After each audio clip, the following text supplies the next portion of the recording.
What's up mga Ellen? Nagbabalik tayo dito kay Cycling Hobby sa may Taytay. Meron tayong ibabalik check dito na bisikleta na The Project. Maglalakbay ako patungo sa kawalan upang amunin tong pangarap sa buhay at susungin to itong kadiliman. Makita ko lang ang liwanag ng katarungan. Okay, budget na natin si The Project Gravel Grinder. So yung frame nito, hindi to alloy, chromoly steel to tulad doon sa mga Surely na budget check natin. Sa kanyang top tube, nandito yung kanyang mismo nga brand, The Project. Sa kanyang seat tube naman, Gravel Grinder yan. Ayan, may frame naman siya, lagayan ng ulam o ng alak dito. Ayan, meron ditong bottle cage, saka holder, dalawa sa kanyang down tube. And kanyang seat tube, yung binabike check natin, yung seat tube nito, yung frame size is a 54, so medyo malaki to. Panghiganti siya. And yung kanyang top tube naman, 54 din yan. Stand over height naman ito is a 760 mm. And yung kanyang reach is a 390 mm. Dito naman sa kanyang head tube, ito is 130, medyo mahaba-haba siya. Ayan yung logo ng The Project, bungo na may pala, na may spade doon, ayan, and may dahon, and may bundok. Oh, ang dami niyang ano dyan. Ito parang nakayakap, yung baba. Kaya pala grabe-grabe niya. Ito si kamatayan ba yan? Na may pala. Ayan. Dito naman, ang ginamit dito na crankset, naka-Halotech. And 32 teeth. Yung kanyang ginamit dyan, chain ring dito, Halotech. And yung crank arm nito is 170 mm Diore. M5100 na yung ginamit dyan. So magandang klase na rin yung ginamit sa kanyang crankset. Yung chain naman niya is a Shimano HG. Ayan, 11 yata yung ginamit dito.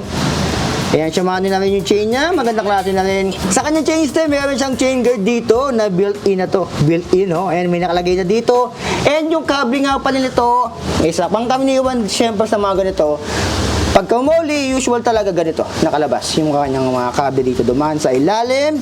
Dito, ito malamang sa malamang, ganyan na makikita to. Ito isa tensioner to ng chain mga alien. Ayan, para siyang RD pero hindi. Ayan, medyo maingay nga siya eh. Ayan, medyo mahaba siya. Dito sa likod, ang ginamit dito 20 teeth and cassette na rin yung ginamit dyan. Yung hubs niya may tunog. Ito yung kamukha nung na-review ko nung last time. Cold siya pero 4 poles lang yan. Ayan, medyo maingay din siya. Ayan, medyo maingay siya. Dito, yung hubs niya, isa 32 yung kanyang holes dyan. Double wall alloy rim.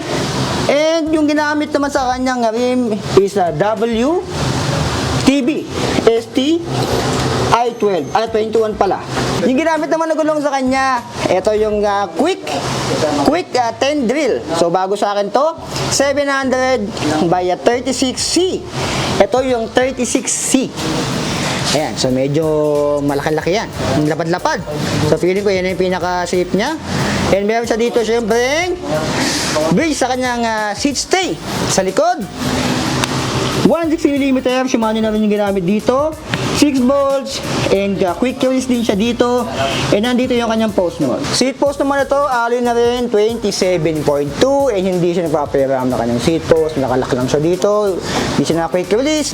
Saddle naman niya, ayan, The Project. Kitang-kita nyo dyan yung logo ng spade. Spade ba yan? Dito naman, yung kanyang fork is chromoly steel din to, patulad nung kanyang frame. So yung wheelset dito, same lang sa likod. Naka-press tabag, 700 by 35C. 32 yung kanyang spokes, and cone na rin yung hubs niya. 160 mm, ang ganda ng motors niya, oh. Ayan. And cone, quick release. Head tube is a non-tapered 90 mm, and alloy na rin to. The Project na rin yung ginamit. Ayan. Dito naman tayo sa kanyang The Project na rin ginamit sa kanyang headset. And yung kanyang handlebar, mahaba-haba to, 800 mm. Hindi pa napuputulan yan. And yung kanyang brake, na ginamit is a Shimano MC200. Handle grip niya is a The Bomb. So ngayon, alamin natin yung timbang nito. Camping nga pala 31.8. Nakalimutan ko. Ngayon, alamin natin yung timbang ni The Project Gravel Grinder. Okay, alamin natin yung timbang ni The Project Gravel Grinder. 3, 2, 1. Okay. Ayan. Nakangat siya. 11.13 na kilogram. So, isa pa para sure tayo. 3, 2, 1. Okay. 11.5. So, ayan. 11.5 kilogram si The Project Gravel Grinder. Okay, so yan yung timbang niya. Around 11 kilogram. So, magaan siya dahil kita niyo naman yung frame nito. Thermoly steel siya. Hindi naman siya ganun kabigat. Yung tubing niya, hindi naman ganun kataba. Ayan, parang magkakaano lang yun. Magkakasize lang yung tubing niya dito sa kanyang top tube. Kanyang down tube, seat tube. Ayan, parang magkakasing size lang sila. 54, Shimano Diore, M5100, naka-Halotech na rin. Shimano na yung ginamit na chain sa kanya, magandang klase na rin niya. Meron siyang CTTO, cable tensioner. Ayan. Ito is cassette na rin. 20 teeth, and cone na yung ginamit. Medyo maingay. Ayan, and yung gulong niya is a 700 by 35C. So, pwede na yung gulong niya pang galaan yan. Meron na siyang freebie dito na lagayan natin ng alak or ng ulam or ng tubig, mga alien.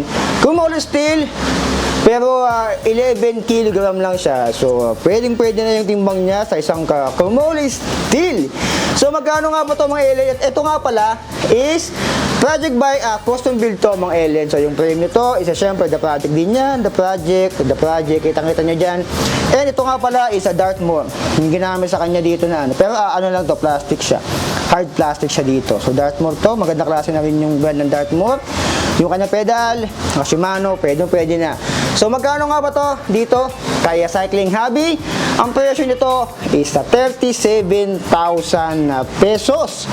So, kung gusto nyo to, nagustuhan nyo, yung details ng Facebook page nila, lahat ng details, Google Map location, number, is nandyan lang sa kanila, nandyan lang sa video description, mga alien, video description nila. So, ayan, mga alien, ano masabi nyo dito kay The Project Gravel Grinder, ang angas ng sticker dito, para siyang sikamatayan na may pala.